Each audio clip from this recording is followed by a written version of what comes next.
Kevin Jackson Radio Show. Find that thing you love to do. Why does the government not do this for you? No, I'm not a poet. Welcome, everybody. Kevin Jackson here. It's the Kevin Jackson Show. The meaning of life. Find that thing you love to do. Are you with somebody? Find that person you love to be with. I had a friend of mine. She said, we were talking about love and all that stuff. And she says to me, Kevin, what better feeling than to wake up next to the person that is your best friend and the person you love the most in the world? And that was like the most romantic thing of description of, a relationship I'd ever heard. I was like, well, that's a great way to put that. Find that thing you love to do. I'm not speaking in the carnal way, even though, hey, it works that way too. But here's my bigger question, and I said it earlier. Why does the government not want this for you? Why does the government not do this for you? The government doesn't seek to help you out in any way to discover that thing that you love. You know what that would mean? That would mean discovering your individuality. That would be discovering what it is that drives you. Parents do it, right? They try. Parents try to help their kids find something that they can really gravitate to. And you may try a lot of things. You may be that parent that says, okay, for example, with a little boy, you may put him in football, basketball, soccer, martial arts, baseball, in hopes that he'll find something he likes. Are you counting on the idea that he's going to be a super athlete in any of those things? Not necessarily. What you're doing there is building esteem and rounding him out, trying to get a feel. Maybe you put him in camps and you put him in robotics camp, or you put him in physics camp, or you put him in art camp. You're just looking, you're fishing. Or you might get lucky and that little kiddo says, you find out they got a really nice, they got a great way of, I think art is natural. I think people just, either you have it or you don't. Maybe that's what they do. Or maybe you find out they're very, they're just outgoing and so you want to put them into some sort of a theater camp. Or they're really into dance. Maybe they tell you what they like because they think they do. How many of your kids have said, I want to do this thing. I want to, please put me in. And you put them in there and then they don't like it. So it's trial and error. Some parents succeed at it. Some parents don't. You indulge your children. If you do put them in something, you make them believe that they're the next big thing. They're the next big athlete. They're the next big actor. Their art is the most amazing art you've ever seen. But the good parents tell their kids, you better have a backup plan just in case you mess up your knee. Just in case you turns out you're not the best artist or the best hairdresser or the best whatever. Have a backup plan. Well, artist or athlete for the most part, right? Hairdresser is a backup plan for a lot of people. Bartender is a backup plan. You're not going to be on tour making millions of dollars. You're not going to be in the movies. You're going to be a waiter waiting on a casting call for the most part, if you choose that, and that's okay. If you love it. See, here's the thing. We've studied all kinds of things in America. Go look at the waste that has occurred over the last 4 decades in government, studying the mating habits of the Australian newt, whatever, the most crazy things you can imagine spending money on. And with all the studies that have been done, nonsensical for the most part, one would think we would know how to help people decide what they want to do in life. There are only finite choices for things you can do in life. Do you understand what I mean by that? For example, doctor, lawyer, accountant, teacher, first responder, whether you're a firefighter or a police officer, you go into the military, maybe you're a mechanic, maybe you're an artist, maybe you are an entertainer, a singer, a dancer, whatever.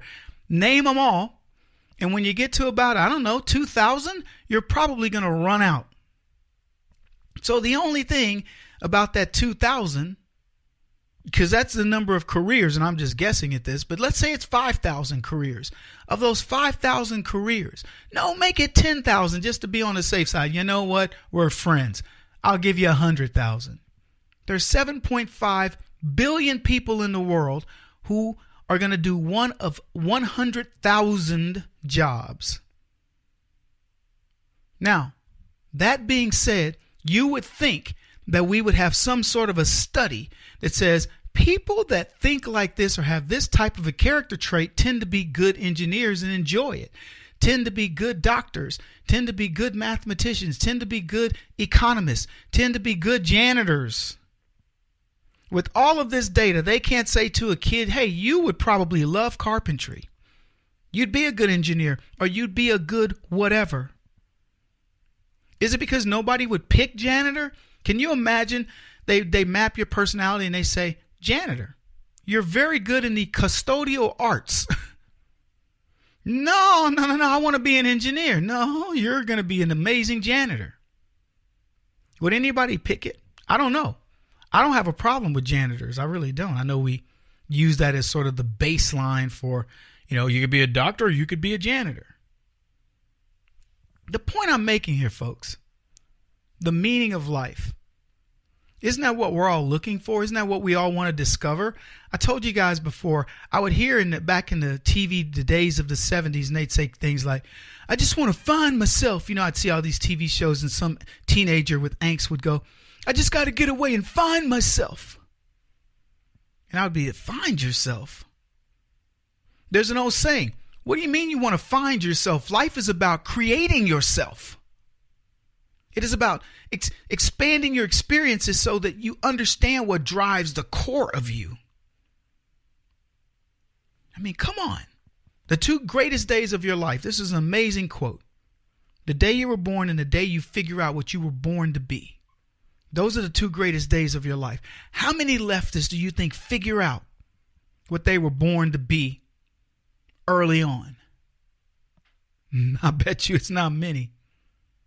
You want to know why most people graduate from college and don't even use their degrees? Because they are leftists. They've been programmed to believe that they want something. Somebody says a study. Oh, there's a study. There's a need for IT people. So they go, I'll study IT. They don't like it. They just want to be miserable about something. That's the funny thing about leftism. It loves misery. And then it expects somebody to fix it, to fix the misery. See, you, on the other hand, conservatives, you do what you want, and when it's time, when somebody makes you mad and you go, I was mad at that job anyway, I'll go do what I want to do. And you become successful because you find yourselves. Not too late. Lots to talk about. We'll be back. This is the Kevin Jackson Radio Show. Do you owe back taxes to the IRS or state? The secret to avoiding the IRS nightmare is to seek professional representation. My friends at Security Tax Associates provide the most cost-effective and ethical representation in the industry while helping to avoid seizures, levies, and wage garnishments. Security Tax Associates is here to ensure that the appropriate steps are taken to permanently eliminate any possibility of future tax burdens once and for all. For a free, no-obligation consultation, contact Security Tax Associates, 844-779-4177. That's 844-779-4177. 844-779-4177. Or visit them at securitytaxassociates.com.